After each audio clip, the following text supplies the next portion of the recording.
DMTV, bilile kamalo bana ebele.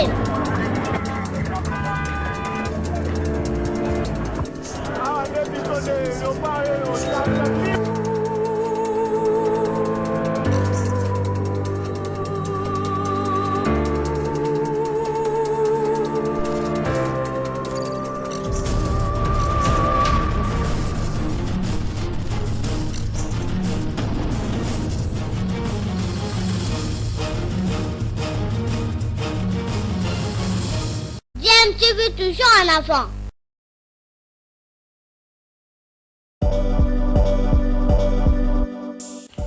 Vous êtes sur DMTV, bonjour ou bonsoir, tout dépend de l'heure à laquelle vous nous suivez. Tout plaisir est pour nous de vous retrouver, mais surtout de savoir que vous êtes nombreux en train de suivre votre chaîne YouTube DMTV. DMTV qui vous propose l'actualité, vous propose également des analyses et des réflexions sur des sujets d'actualité, sur des faits sociaux, tout simplement sur des réalités que nous observons ici chez nous en République démocratique du Congo. African Football League, on connaît désormais toutes les affiches des demi-finales et ça sera sans le tout-puissant Mazembe de la RDC. Les Corbeaux ont été éliminés hier en quart de finale par l'Espérance sportive de Tunis de la Tunisie. Vainqueurs au match aller à Dar es Salaam sur le score d'1-0, les hommes de Lamine Diaye ont été étriés au match retour 3-0 par les espérantistes qui ont ouvert le score à la fin de la première période par Ouahabi à la 45e minute avant que Bouguera et Tougaï n'inscrivent le 2 autres buts en seconde période, respectivement à la 76e et à la 86e minute de jeu. Et malgré l'élimination précoce, cette participation à l'African Football League est très bénéfique à Mazembe sur plusieurs plans, notamment sur le plan financier, car les Corbeaux empochent près d'1 million de dollars.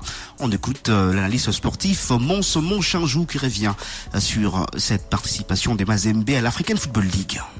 Je ne suis pas surpris. Je suis un peu triste parce que j'aurais préféré une fin autre que le 3-0. Je pensais que ça allait se batailler encore un peu plus dur comme au match aller. Mais je savais que avec le Mazembe de Lamine Diaye qui est en reconstruction, je savais que ça allait être difficile de passer pour cette équipe luchoise. Mais il y aura beaucoup de leçons plus tard à tirer. Quand on regarde le début des deuxièmes mi-temps de tout-puissant Mazembe, est-ce que les Corbeaux peuvent nourrir beaucoup de regrets au regard des actions manquées aussi? Oui, Mazembe a beaucoup de regrets à nourrir. Avec Lamine Diaye, l'équipe est vraiment en reconstruction. L'équipe est en train de regagner confiance. Ça fait plusieurs matchs. C'est d'ailleurs le premier match où on voit Mazembe encaisser et directement 3. Donc c'était un grand match, un match.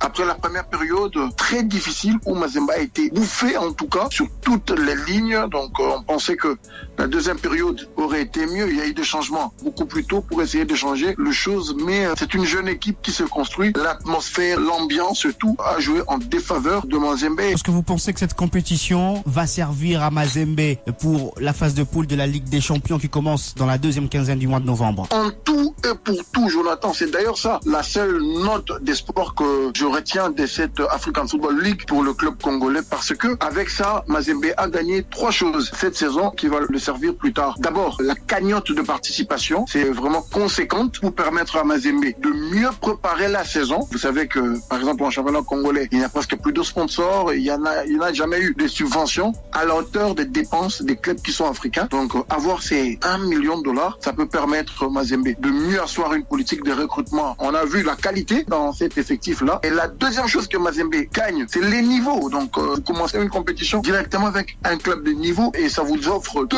grands matchs de haut niveau. Il y a de notes positives que Mazembe peut se baser parce que Mazembe a gagné un match pas à Kinshasa, en Tanzanie, très loin de son fief. Et puis, la troisième chose que Mazembe gagne, c'est l'expérience que ces jeunes joueurs vont acquérir. La phase de groupe, Mazembe va le jouer avec moins de peurs, surtout que là, ça va se jouer à la maison. Lamine Diaye a une formule qui marche jusque-là. Mazembe sait gagner quand Mazembe reçoit, que ce soit à Lubumbashi, que ce soit à l'extérieur. Ça va déjà nous éviter le cas qu'on a connu la saison passée avec les défaites à domicile. Donc, ça sera déjà de bonnes augures. Et à l'extérieur, c'est encore le combat. Aller rechercher 2 points à l'extérieur. Aujourd'hui, ça n'a pas marché de gagner à l'extérieur, mais c'était en poche en préliminaire de la Ligue des Champions. Espérons que en phase de groupe, Mazembe va retrouver cette habitude-là d'aller gagner au moins un match ou 2 matchs à l'extérieur pour retrouver sa crédibilité de nom. Voilà, c'était là mon cher Jou, qui est donc analyste sportif. La première défaite de la saison a donc été fatale pour le tout-puissant Mazembe, qui était resté sur 9 matchs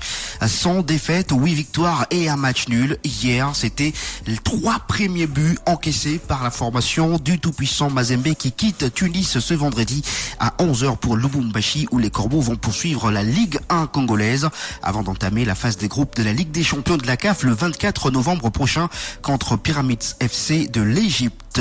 Et concernant justement la formation de l'Espérance sportive de Tunis, après avoir battu Mazembe, elle est qualifiée pour les demi-finales où les Tunisiens vont retrouver le Marocain de Wydad Athletic Club des Casablanca.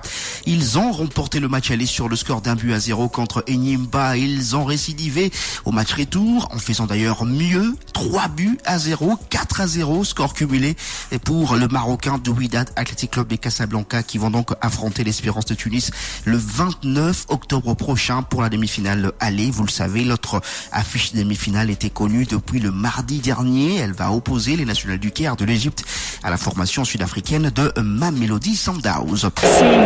Naomi Kabakaba, elle chipe la balle. Naomi Kabakaba, qu'est-ce qu'elle va nous proposer? Le centre des Kabakaba.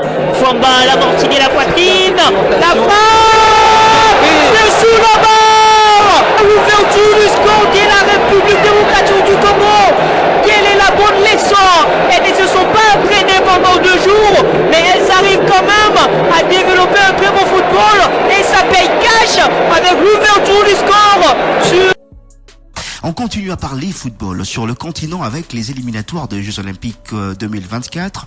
Dans la version féminine, la RDC, qui a été tenue en échec à Kinshasa par l'Afrique du Sud, 1 but partout, va jouer le 30 octobre prochain contre la même équipe sud-africaine pour le compte du match retour, cette fois-ci en Afrique du Sud. Les Léopards seniors dames de la RDC vont quitter Kinshasa cette nuit pour l'Afrique du Sud.